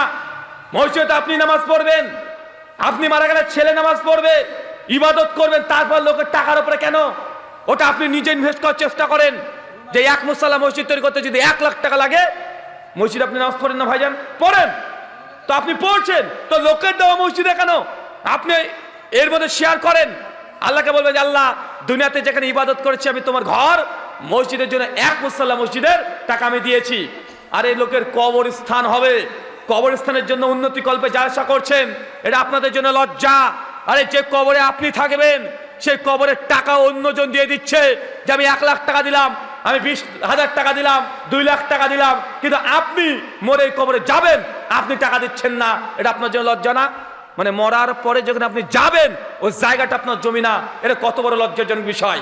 আল্লাহ সুবহানাহু ওয়া তাআলা আপনাদের সুমতি দান করুক, সকলে বলি আমিন। 2 নম্বর আমল, টাকা পয়সার আমলের কথা বলেন না তো হুজুর, জান দেবো মাল দেবো না বলেছি না? শুধু টাকা পয়সাই চায় হুজুরেরা, তাই না? 2 নম্বর আমল, টাকা লাগবে না। সুনান দারিমি হাদিস না 435, আল্লাহ নবী বলছেন কোন ব্যক্তি যদি দুনিয়াতে প্রত্যেক দিন প্রত্যহ 10 বার সূরাতুল ইখলাস, কি বলেন তো? আরো জোরে বলেন, কয়বার? 10 বার পাঠ করে, নবী বলছেন বাইতুল ফিল জান্নাহ, আমি আল্লাহ তাকে জান্নাতে ঘর দেব। চাচা সূরা ইখলাস জানা আছে? না বাপু জানা নেই, আমি মাওলানা লাইনে পড়িনি। চাচা আপনি জানেন, নাম জানেন না, কোনটা বলেন তো? কুল হুয়াল্লাহু আহাদ, বলো তিনি আল্লাহ এক এবং অদ্বিতীয়। আল্লাহুস সামাদ, আল্লাহ কাহার মুখাপেক্ষী নন। লাম ইয়ালিদ ওয়া লাম ইউলাদ, আল্লাহ তিনি কাউকে জন্ম দেন নাই, মানে আল্লাহ কোনো সন্তান নেই, আর আল্লাহ কারো সন্তান না। ওয়া লাম ইয়াকুল লাহু কুফুয়ান আহাদ, তার সমতুল্য সমকক্ষ এই সৃষ্টি জগতে আর কেউ নেই। এই যে সূরা ইখলাস, চাচা কয়বার? আরো জোরে কয়বার? এই 10 বার যদি পাঠ করে, নবী কি বলছেন? বাইতুল ফিল জান্নাহ, আল্লাহ আপনাকে জান্নাতে ঘর দেবে। কোন সময় পড়বেন? যখন মন চায় তখন পড়ে নেবেন। 24 ঘন্টার মধ্যে এই আমল ইনশাআল্লাহ করা যাবে তো? যাবে না? যাবে তো ইনশাআল্লাহ। অনেক যুবক ভাবছে যে রে বাবা এটা তো করতে পারবো, মসজিদ তৈরি আর করবো না, 10 বার সূরা ইখলাস দিয়ে জান্নাতে ঘর নিয়ে নেব, পড়তে শুরু করেছে। বলছে 6 বার হয়ে গেল, 6 বার হয়ে গেছে মানে ধারি পর্যন্ত হয়ে গেছে, আমার স্বপ্ন দেখছে। ভাই এটা একদিন করলে হবে না, এই ইবাদত, এই আমলটা খাস খুশি আমল, মানে আজকে যে শুরু করলেন এটার বাদ দিবেন না, যা হয়ে যা এটার বাদ দেওয়া যাবে না, কোথায় থাকবেন? কিছু নাই। কিয়ামতের মাঠে যে সূরা ইখলাস 10 বার প্রতিদিন আমলে থাকে, আল্লাহ আপনাকে তারপরেও জান্নাতে ঘর দিতে পারেন কি পারে না? পারে না? পারেন। আপনি হসপিটালে ভর্তি আছেন, হঠাৎ করে মনে পড়লো কই আজ তো আমি না, আজকে তো আমি তো পড়িনি, আপনি পড়তে শুরু করে দিলেন। মায়েরা ঋতু অবস্থায় আছে, হাইজ, মেন্স, পিরিয়ড, রজস্বাল অবস্থায় আছে, কোরআন মাজিদকে টাচ করে পড়তে পারবে না, হারাম। কিন্তু দোয়া জিকির আজকাল যেগুলো মুখস্থ আছে সেগুলো জিহ্বা নড়ে নড়িয়ে পড়তে পারবে। সেই সময়তেও আপনি পড়তে পারবেন, কোনো সমস্যা নেই। কোরআন মাজিদকে সেই সময়তে হাত দিয়ে টাচ করে ধরা যাবে না। কিন্তু কোথা থেকে কি হাদিস যে মানুষের কাছে প্রচার হয়েছে, স্বামী স্ত্রী যদি শারীরিক সম্পর্ক করে তারপর যতক্ষণ গোসল না করবে ততক্ষণ ভাতের হাঁড়ি নাকি ধরা যায় না। ভাই বলা হয় কি হয় না, কথা বলেন? মেয়েরাই বলে যে বুবু যতক্ষণ গোসল না করবি ততক্ষণ ভাতের হাঁড়ি হাত দিবি না, তাহলে বরকত পাওয়া যাবে না, বলে না? বলছে মাটি অধিশাপ দিবে, মাটি নাকি অধিশাপ দেয়, মানে শারীরিক সম্পর্ক করার পরে মাটিতে পা দেওয়া যাবে না। ওই একটা বস্তা টস্তা রেখে দিয়েছে গোটা রাতে, বলছে মাটি অধিশাপ দিবে। এরকম ফতোয়া সমাজ আছে না নাই?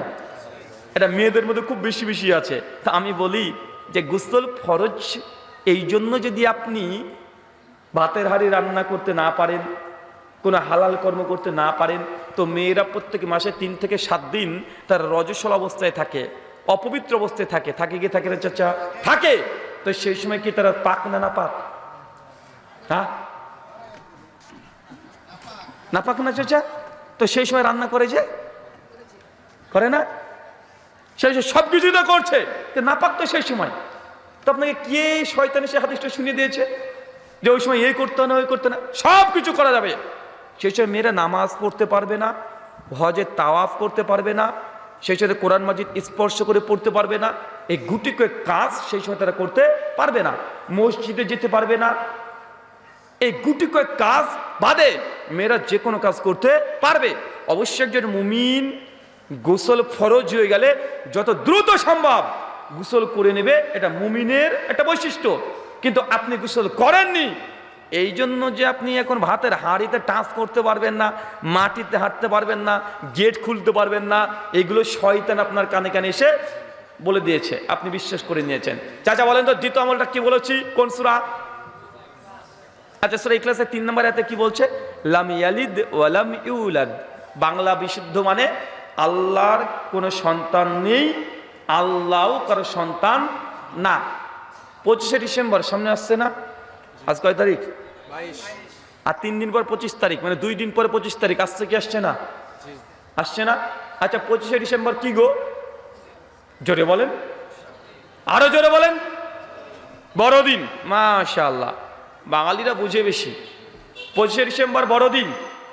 আচ্ছা যারা মাধ্যমিক দিয়েছেন, মানে ম্যাট্রিক পরীক্ষা দিয়েছেন, বলেন তো সময়ের দিক থেকে বড়দিন কয় তারিখ? কোন মাসের? তাই বড়দিন, হ্যাঁ 21শে জুন, ঠিক না? হ্যাঁ চাচা জানে, মানে হঠাৎ করে প্রশ্ন করেছি তো চাচা, তাই হিসাবটা কি হলো? 21শে জুন দিনটা সবচেয়ে বড় হয়। আচ্ছা এবার যেমন আমরা মার্চ মাসে রামাজান মাস পড়েছিল না মার্চে, এবারকার রামাজান মাসে 14-15 ঘন্টা ধরে আমাদেরকে রোজা থাকতে হয়েছে না?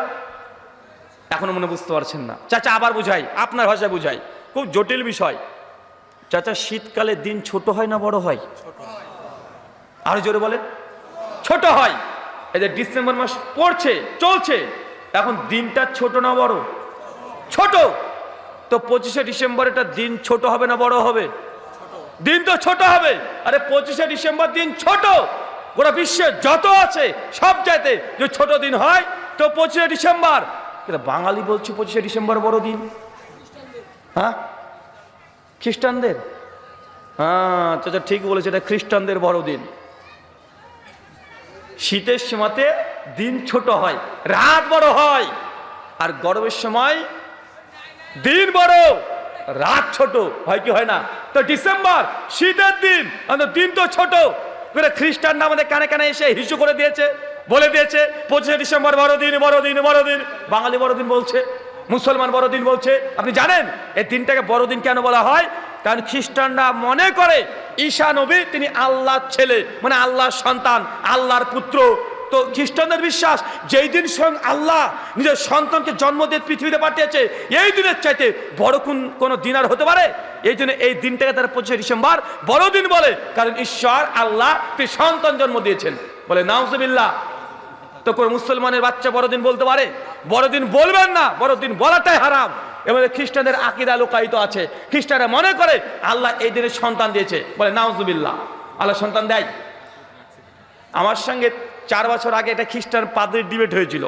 তো খ্রিস্টান পাদ্রির সঙ্গে ডিবেট হতে হতে আমি তাকে একটা প্রশ্ন করেছিলাম যে ভাই, আপনারা বলছেন যে জিজাস মানে ঈসা নবী তিনি আল্লাহর সন্তান, তিনি স্বয়ং আল্লাহ। আবার বাইবেলে এই কথা বলছে যে যীশু খ্রিস্ট ঈসা নবী তিনি মারা গেছেন, বাইবেল অনুযায়ী তিনি মারা গেছেন, 3 দিন কবরে ছিল। কে মারা গেছে বলেন তো? খ্রিস্টানদের ঈশ্বর। বুঝতে পারেননি মনে হয়। কাদের ঈশ্বর? খ্রিস্টানদের ভগবান মারা গেছে, 3 দিন মর অবস্থায় কবরে ছিল। কিভাবে মরলো? মানুষে মেরে ফেলেছে। কে মেরে ফেলেছে? মানুষে। কিভাবে মেরেছে? ওই পুরুষে দেখেন না, এবং পুরুষের মধ্যে ঝুলে রেখে দিয়েছে, হাত পায়ে পেরেক দিয়ে অর্ধলঙ্গ অবস্থায় মারতে মারতে মারতে মারতে এই খ্রিস্টানরা তাদের ঈশ্বরকে মেরে ফেলেছে। চিন্তা করেছেন? আমি তাকে প্রশ্ন করেছিলাম, ভাই ওই পাদ্রীকে, আপনাদের ভগবান বা ঈশ্বর উনি যদি 3 দিন মরা অবস্থায় কবরে থাকে, 3 দিনের জন্য যদি মারা যায়, তো এই গোটা 3 দিন এই সৃষ্টি জগৎকে কে চালিয়েছে? আপনার বাপ। তার প্রশ্ন আসে না? ভগবান যদি মারা যায়, স্রষ্টাই যদি মারা যায়, 3 দিনের জন্য কবরে থাকে, তো সৃষ্টি জগৎ কে চালিয়েছে? প্রশ্ন আসবে না? আসবে। তাই এই বড় দিন, এই দিনকে কেন্দ্র করে যদি আপনি কেকও খান, কি খান কথা বলেন, কেক খান, তবু হারাম, খেতে পারবেন না। কেন? খ্রিস্টানদের এটা উৎসবের দিন, তাদের ধর্মীয় কাজে কোনো সহযোগিতা করা যাবে না। ধর্ম যার যার, উৎসব সবার। এই কথা সম্পূর্ণ মিথ্যা এবং বাতিল, এটা আকীদা ভ্রষ্ট কথা। ধর্ম যার যার, উৎসব সবার যদি হয়, তাহলে মুসলমানদের গরুর গোশ কি হিন্দু খ্রিস্টানদেরকে দেওয়া যাবে? হ্যাঁ, দেওয়া যাবে? দেওয়া যাবে না। তাই এই কথাগুলো ফালতু কথা। 25শে ডিসেম্বর কেক খাবেন না, কেকের দিকে তাকাবেনই না। কথা বুঝতে পারলেন না? যদি খান, পরোক্ষভাবে স্বীকার করে নিচ্ছেন আপনি যে না, এটা কি হলো, আল্লাহ সন্তান জন্ম দিয়েছে, এই জন্য জন্মদিন পালন করছে খ্রিস্টানরা, আপনি তার কেক খাচ্ছেন। এই চলে খাবেন না তো? কে কে খাবেন? হাত তোলেন তো। খাবেন না চাচা? 25 তারিখ কি? আমি তো বলেছি ডিসেম্বর মাসে কোনো কেকই খাবেন না। ডিসেম্বর মাসের 10 তারিখ থেকে শুরু করে জানুয়ারির 20 তারিখ পর্যন্ত কোনো কেকই খাবেন না। কারণ এই সময় যত কেকগুলো তৈরি করে, সব কেকগুলো এই দিনকে কেন্দ্র করে তৈরি করে। হারাম বলছি না, মানে দূরে থাকা ভালো। কথা কি বুঝতে পারলেন?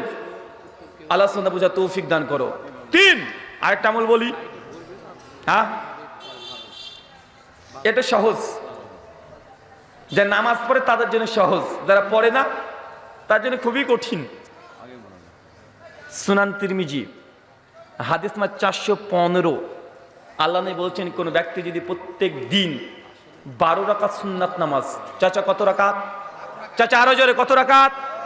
12 রাকাত সুন্নাত নামাজ পড়ে, বাইতুল ফিল জান্নাহ, আমি আল্লাহ তাকে জান্নাতে ঘর দান করব। কি দান করব? ঘর দান করব। চাচা কোন সময় 12 রাকাত নামাজ বলেন? জোহরের আগে 4, পরে 2, মাগরিবের পরে 2, এশার পরে 2, ফজরের আগে 2। কত হলো? টোটাল 12 রাকাত। কেউ যে সুন্নাত নামাজ পড়ে, নবী বলছেন বাইতুল ফিল জান্নাহ, আমি আল্লাহ তাকে জান্নাতে ঘর দিয়ে দেবো। পড়া যাবে তো ইনশাআল্লাহ? পড়বো তো ইনশাআল্লাহ? এই সালাত আদায় করলে জান্নাতে ঘর পাবেন। একটা নসিহত করি আপনাকে, সহিহ বুখারী 731 নম্বর হাদিস। আল্লাহ নবী বলছেন যে পুরুষ মানুষের জন্য, চাচা পুরুষ মানুষের জন্য নফল নামাজ, সুন্নাত নামাজ মসজিদের চাইতে বাড়িতে উত্তম। কোথায় উত্তম? আরো জোর বলেন, কোথায়? বাড়িতে। সুন্নাত নফল নামাজ কোথায় পড়বেন? কোথায় পড়বেন? বাড়িতে পড়তে হবে। কেন আপনি মসজিদে সুন্নাত নামাজ পড়ছেন? হাদিস তো বলছে সুন্নাত নফল নামাজ মসজিদের চাইতে বাড়িতে উত্তম। আল্লাহ নবী নফল নামাজ, সুন্নাত নামাজ কখনো তিনি মসজিদে পড়তেন না, তিনি বাড়িতে পড়তেন। আপনি কেন মসজিদে পড়ছেন? আপনি আহলে হাদিস না? এই গ্রাম আহলে হাদিস না? তাই এটা এই সুন্নাত, এটা মৃত সুন্নাত না জীবিত সুন্নাত? বলেন, এটা মৃত সুন্নাত। এই সুন্নাতকে জীবিত কে করবে? মাযহাবিরা করবে না। এই সুন্নাত আহলে হাদিস সমাজকে করতে হবে। আল্লাহ নবী তো বলে দিয়েছেন, কেউ যদি মৃত সুন্নাতকে জীবন্ত করে 50 জন শহীদের মর্যাদা পাবেন। তো এই সুন্নাত মৃত না, শুধু জোরে আমিন বলার বুকের উপরে হাত বাঁধলে হবে? এই সুন্নাত কে পালন করবে? এই সুন্নাত আপনাদেরকে পালন করতে হবে। সুন্নাত নফল নামাজ মসজিদে নয়, বাড়িতে পড়বেন। মসজিদে পড়া জাস্ট জায়েজ, তবে ভালো কোথায়? কোথায়? বাড়িতে। আরে সালফে সালেহিন আবু বকর ওমর ওসমান তাদের ঘরের মধ্যে বাড়িতে স্পেশাল একটা ঘর রেখে দিতেন, ইবাদতখানা। আপনার নিজের শোয়ার ঘর আছে, খাবার খাওয়ার ঘর আছে, জামাইয়ের ঘর আছে, মেয়ের ঘর আছে, আল্লাহর ঘর কই? কোথায় ইবাদতখানা? সুন্নাত নামাজ পড়বেন, তাহাজ্জুদের নামাজ পড়বেন, দোয়া জিকির আজকার করবেন, তাসবিহ তাহলিল করবেন, ভুল হয়ে গেছে আল্লাহর তওবা ইস্তেগফার পাঠ করবেন, কোরআন মাজিদ পাঠ করবেন, নফল নামাজ পাঠ করবেন, তাহাজ্জুদের জন্য দাঁড়াবেন। কোথায় দাঁড়াবেন? কই ঘর তো আপনার বাড়িতে? ইবাদতখানাটা কই? আপনাকে ইবাদতখানা বাড়িতে তৈরি করার অনুরোধ করছি। পাকা করতে হবে, টাচ দিয়ে করতে হবে এমনটি নয়, কিছু নেই, বাড়ির ছাদের উপরে টিন দিয়ে বেড়া দিয়ে একটা ইবাদতখানা তৈরি করেন। যখনই মন চাইবে রবের সঙ্গে কথা বলার জন্য টুক করে অজু করে আপনি ঘরে চলে যান। ঘরে সুন্দর করে জায়নামাজ বিছিয়ে রাখবেন, কোরআন মাজিদ সাজিয়ে রাখবেন, ইসলামিক বই সাজিয়ে রাখবেন, চতুর্দিকে আতর সেন্ট দিয়ে ঘরটা সুগন্ধি করে খেলবেন। যখনই মনে পড়বে আল্লাহ সুবহানাহু ওয়া তাআলার কাছে একটু কিছু চাওয়ার, 2 রাকাত নামাজ পড়ে হাউমাউ করে গোপনে একা কাঁদেন। বাড়িতে যদি কেউ একটা ঘর তৈরি করেন, নামাজ পড়ার যে কত স্বাদ, কত মিষ্টতা, রুকু সিজদা দিতে যে কত ভালো লাগে আপনি তখন বুঝতে পারবেন। না তো যেই ঘরে স্ত্রীকে নিয়ে শুয়ে আছেন ওই ঘরে নামাজ পড়ছেন, হারাম না? কিন্তু আপনার একগ্রতা পাবেন না। পাবেন? কথা বলেন, পাবেন? কিন্তু বাড়ির মধ্যে যে একটা ঘর থাকে ইবাদতখানা, রাত্রে উঠে টুক করে অজু করে 4 রাকাত নামাজটা পড়ে নিলেন, জোহরের আগে হয়তো অজু করলেন, 4 রাকাত নামাজ পড়লেন, হেঁটে হেঁটে হেঁটে হেঁটে মসজিদে যাবেন, প্রত্যেক কদমে কদমে নাকি পাবেন কি পাবেন না? পাবেন। কিন্তু আপনি যদি এমনি হাঁটা ধরেছেন, অজু নাই, মসজিদে গিয়ে অজু করবেন, কেন রে ভাই? কেন মসজিদে গিয়ে অজু করতে হবে? বাড়িতে কল নাই? হ্যাঁ, বাড়িতে টিউবওয়েল নাই? কথা বলেন, আছে না? তো জেনে বুঝে কেন নেকিটাকে কমিয়ে দিচ্ছেন? একটু চেষ্টা করলে তো নেকি বাড়তে থাকে, একটু চেষ্টা করলেই। মসজিদে গিয়ে অজু করে হারাম না, জায়েজ।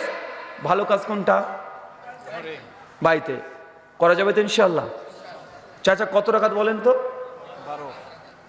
হ্যাঁ, 12 রাকাত। কয়টা আমল বলেছি টোটাল? হ্যাঁ, মাথার প্রতি চলে যাচ্ছে রে ভাই। হ্যাঁ, 3টা বলেছি না? আচ্ছা, আর একটা বলি, জোড়া করে দিই। সুনান তিরমিজি 478 নম্বর হাদিস।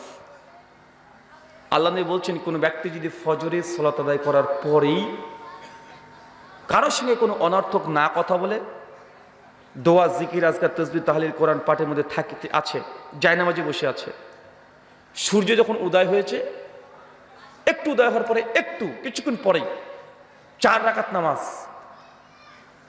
কি নামাজ বলেন তো এটাকে বলে? ইশরাক অথবা সালাতুদ দুহা। এই 2 নামাজের মধ্যে কোন এক নামাজ 2 4 রাকাত যদি কেউ পড়ে, আল্লাহ নবী বলছেন বাইতুল ফিল জান্নাহ, তার জন্য জান্নাতে ঘর দেওয়া হবে। চাচা ফজরের সালাত আমরা আদায় করি না, আর একটু অপেক্ষা করলেই জান্নাতে ঘর পাওয়ার মতো আমল আপনি করতে পারবেন। কিন্তু আপনি সালাম ফিরিয়ে জর্দা দিয়ে পান খাচ্ছেন। চাচা আছে না?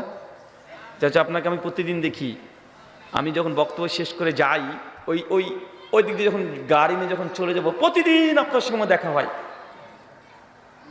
আপনি বিড়িটাকে টানবেন আর চলে যাবেন। বলে কি বক্তব্য দিল রে ভাই, এরকম আছে না? হ্যাঁ, নামাজ পড়ে, রোজা করে, হজ যাকাত সব ঠিক আছে, এখন বিড়িটাকে ছাড়তে পারেনি, এখন হাকিমপুরি জর্দায় ছাড়তে পারেনি। কি কি চলে আপনাদের এদিকে? কোন বিড়ি চলে? হ্যাঁ, কি বলে বাবলু? হ্যাঁ, মায়াবরী। আরে সর্বনাশ, কি নাম রে ভাই! মানে ওই ওই মায়াতেই ও ভুলে গেছে। আর একটা আমলের কথা বলি, 5 নাম্বার, 5 ওয়াক্ত নামাজ, 5টা আমল। এই আমলটা শুধুমাত্র আহলাদের সমাজেই হয়, আর কেউ করে না। আমলটা কেউ করে না, আহলাদের সমাজেই করে। তবে জেনে রাখেন ফজিলত কি। মুসনাদ আহমদ 16106 নম্বর হাদিস। আল্লাহ নবী বলছেন, তুমি যখন সালাতে দাঁড়াবে কাতারটাকে সোজা করো, কাঁধের সঙ্গে কাঁধ, পায়ের সঙ্গে পা লাগিয়ে দাঁড়াও, মাঝখানে ফাঁকা বন্ধ রাখো, একদম পরিষ্কার বন্ধ করে দেবেন, সীসা ঢালা পাঁচের মতো দাঁড়াও। আল্লাহ নবী বলছে, কেউ যদি এইভাবে সীসা ঢালা পাঁচের মতো যদি কেউ কাতার করে, বাইতুল ফিল জান্নাহ, আমি আল্লাহ থেকে জান্নাতে ঘর দিয়ে দিব। এই আমলটা কারা করে? কে করে? আহলে হাদিসরা করে, আলহামদুলিল্লাহ। অন্যজন তো 4 ইঞ্চি 6 ইঞ্চি ফাঁক করে দাঁড়ায়। দেখে আপনার পাশে যদি একটা 60 বছর চাচার পাশে যদি পা লাগিয়ে দিই, অন্য সমাজের মানুষ তখন এসে বলে, বিয়াদবের বাচ্চা, বিয়াদব, তোর বাপের চেয়ে তুমি বড়, তুই জানিস তুই পা তুলেছিস আমার পায়ে? বলে কি বলে না কথা বলে। অথচ আল্লাহ নবীর হাদিস, যে কাতারকে সোজা করবে, কাদের সঙ্গে কাঁধ, পায়ের সঙ্গে পা লাগিয়ে দাঁড়াবে, মাঝখানে কোনো ফাঁকা থাকবে না, বাইতুল ফিল জান্নাহ, আল্লাহ তার জন্য জান্নাতে ঘর দেওয়া হবে। চাই তো ইনশাল্লাহ? ইনশাল্লাহ চাই। আচ্ছা, চট করে দাঁড়িয়ে বাড়ি একজন বলেন তো, যে 5টা আমলের কথা বললাম, শুধু আমলগুলো কি কি দেখি কতটুকু মনে থাকলো আপনার? মাশাআল্লাহ, ইনি তো প্রেস পেতে পেতে তো আমাকে ফকির করে দিবে। বলবেন?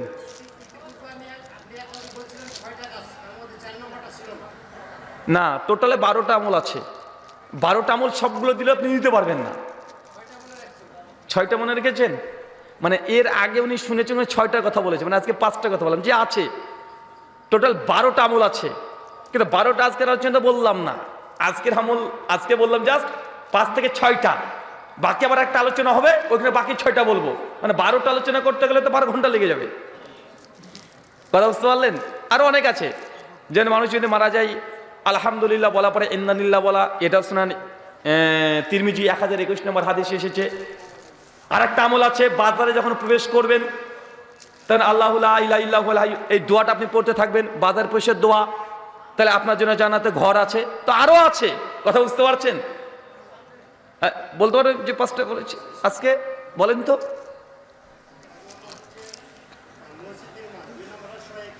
1 মসজিদ নির্মাণ। মায়েরা 1, ওরা কিছু বুঝে না, একটু তাই ওদেরকে একটু রিপিট করে দিচ্ছি। মানে গোটা বক্তৃতা যদি ভুলে যান, এই শেষ এই 5টা পয়েন্ট মনে রাখেন, তার মানে বুঝতে পারবেন এই 5টা আমল করলেই জান্নাতে ঘর পাওয়া যাবে। জি মায়েরা 1 বলেন, মসজিদ নির্মাণ বা মসজিদের জন্য দান করা, সদকা করা, যা আছে চেষ্টা করবেন মসজিদকে দান করতে, খালি হাতে কোনো ফিরিয়ে দিবেন না। 2 সূরা ইখলাস প্রতিদিন 10 বার। সূরা ইখলাস কোনটা? কুল হুয়াল্লাহু আহাদ। এই সূরাটা প্রতিদিন 10 বার নাপাক অবস্থায় পড়া যাবে, কোনো সমস্যা নাই। 3 12 রাকাত সুন্নাত নামাজ, জোহরের আগে 4, পরে 2, মাগরিবের পরে 2, এশার পরে 2, ফজরের আগে 2, টোটাল 12 রাকাত নামাজ। যতই কাজ হোক মিস করা যাবে না, যতক্ষণ না আপনি মুসাফির অবস্থায় হচ্ছেন, যতক্ষণ সফর অবস্থায় না হচ্ছেন, ততদিন 12 রাকাত সুন্নাত মিস করা যাবে না। চেষ্টা করবেন সুন্নাত নামাজ বাইরে পড়ার। 4 কাতারের মধ্যে ফাঁকা জায়গা পূরণ করা, কাতারকে সোজা করে নেবেন নামাজ পড়ার আগে, বাঁকা যেন না হয়। আল্লাহ নবী বলছে কাতার যদি বাঁকা হয়ে যায় তোমাদের অন্তরকে বাঁকা করে দিবেন আল্লাহ। তাই কাতারকে সোজা রাখবেন, স্কেলের মতো সোজা, এবং জান্নাতে ঘর পাবেন ইনশাআল্লাহ। 5 এই কথা তো আজকে আমি আলোচনায় বলিনি না, এটা তো আমি অন্য জায়গায় বলেছি। 12টা আছে, আজকে তো এই 5টা আলোচনা করেছি।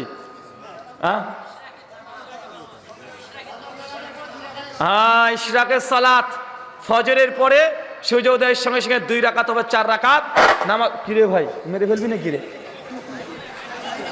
থাক রে ভাই থাক, জান্নাত এখনই ঘর দিয়েছিল আমাদেরকে। মাশাআল্লাহ, বসে পড়েন। গোটা আলোচনা ভুলে গেল, এই 5টা ভুলবেন আর কখনো ইনশাআল্লাহ। এই 5টা আমল করা যাবে তো ইনশাআল্লাহ? করবো ইনশাআল্লাহ। সকলে নিয়াত করে আল্লাহ 5টার মধ্যে যে কোনো একটা আমলের বরকতেই জান্নাতে আমাদের জন্য তুমি ঘর কবুল করে নাও। সকলে বলি আমিন।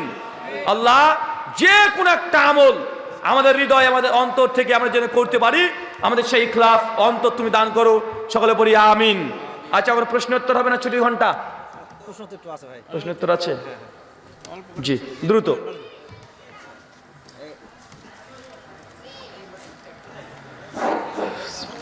এক নম্বর প্রশ্ন, এখানে বিশ্ব ইজতেমায় সাদ ও জুবাইর গ্রুপের মারামারি। প্রশ্ন হলো, ঠিক আছে, প্রশ্ন হলো কি এই মাঠে 4 জন নীতিবাক্যকে কি শহীদ বলা যাবে? ভাই প্রশ্ন করছেন, তাবলিগ জামাতের 2 গ্রুপ নিয়ে মারামারি চলছে, এখন 4 জন মানুষ মারাও গিয়েছে। এখন যে 4 জন মারা গেছে তাদেরকে কি শহীদ বলা যাবে? খুব কঠিন প্রশ্ন। আপনাকে একটা কথা বলি, বাংলাদেশ যেই সময়তে স্বপ্ন দেখছে নতুনভাবে গড়ার, 16 বছরের স্রোত চূর্ণ বিচূর্ণ করে দিয়ে বাংলাদেশ কেবল 125-26 দিন হচ্ছে যে নতুন করে বাংলাদেশ সাজিয়ে গুছিয়ে এটাকে সাজানো গোছানোর কাজ চলছে। এই সময়তেই বাংলাদেশের উপরে কত বহিঃশত্রুরা আক্রমণ করার চেষ্টা করছে না ভাইজান? কত পরিকল্পনা বাংলাদেশকে নিয়ে। এই সময় মুসলমান দুজনই মুসলমান মারামারি করে রক্তাক্ত অবস্থায় 5 জনকে মেরে ফেলেছে। চিন্তা করতে পারছেন? মানে মানুষকে মূর্খ হলে এত বড় মূর্খ হয় যে এই সময়, যে সময় মানুষকে গঠন করার সময়, মানুষ ঐক্যবদ্ধ হওয়ার সময়, সমস্ত মাযহাবী দল বাদ দিয়ে এখন ঐক্য হওয়ার পথ, ওই সময়তে তাবলিগ জামাতেরই 2 গ্রুপ একে অপরকে মেরে টুঙ্গিতে 5 জনকে মেরে ফেলেছে, 100 জন প্রায় আহত হয়েছে। একসঙ্গে ঘটনা। তার পরের দিন, এটা হচ্ছে চিল্লা গ্রুপের সমস্যা, ওই যে চিল্লা, পরের দিনই বাংলাদেশে আর একটা নিউজ, হিল্লা চললো না ভাইজান? মানে আগের দিন ছিল চিল্লা পার্টি আর পরের দিন হলো হিল্লা পার্টি। গোটা পশ্চিমা বিশ্ব থেকে শুরু করে সমস্ত মিডিয়া, ইসলাম বিদেশি মিডিয়াগুলো হাসছে, দেখো মসজিদের মধ্যে আকাম করেছে, দেখো মুসলমানকে মেরে রক্তাক্ত করে দিয়েছে। এটা লজ্জাজনক বিষয়। আমার দাবি করছে নাকি শহীদ হবে কিনা। সহিহ বুখারী কিতাবুল ঈমান হাদিস নাম্বার 31, আহনাফ ইবনে কায়েস রাহিমাহুল্লাহ, বিখ্যাত একজন তাবিঈ, উনি বলছেন যে জঙ্গে সিফফিন বোঝেন? সিফফিনের যুদ্ধ কার সঙ্গে কার হয়েছিল? মুয়াবিয়া রাদিয়াল্লাহু তাআলা আনহু এক পক্ষ, আর এক পক্ষ আলী বিন আবি তালেব, দুটোই মুসলিম দল। ওই যে আমি যখন ওই যুদ্ধের জন্য যাচ্ছিলাম তখন আমাকে বলা হলো কোথায় যাচ্ছ? বলছে আলী বিন আবি তালেবের দলে হয়ে আমি মুয়াবিয়ার বিরুদ্ধে যুদ্ধ করতে যাচ্ছি। তখন বলা হলো তুমি যদি তাদের বিরুদ্ধে যদি অস্ত্র ধারণ করো কোনো মুসলমান ভাইয়ের দিকে, তাহলে উভয়ের পরিণামই জাহান্নাম হবে। একজন মুসলমান যদি একজন মুসলমানকে হত্যা করে, পরিণাম কি? শহীদ, জাহান্নাম। কোন মুসলমান যদি ইচ্ছা করে একজন মুসলমানকে যদি হত্যা করে, তার থাকার জায়গায় জাহান্নাম। সহিহ বুখারীতে একাধিক হাদিস যে দুনিয়ার মধ্যে সব চাইতে বড় বড় সিন গুনাহ হচ্ছে 3টা।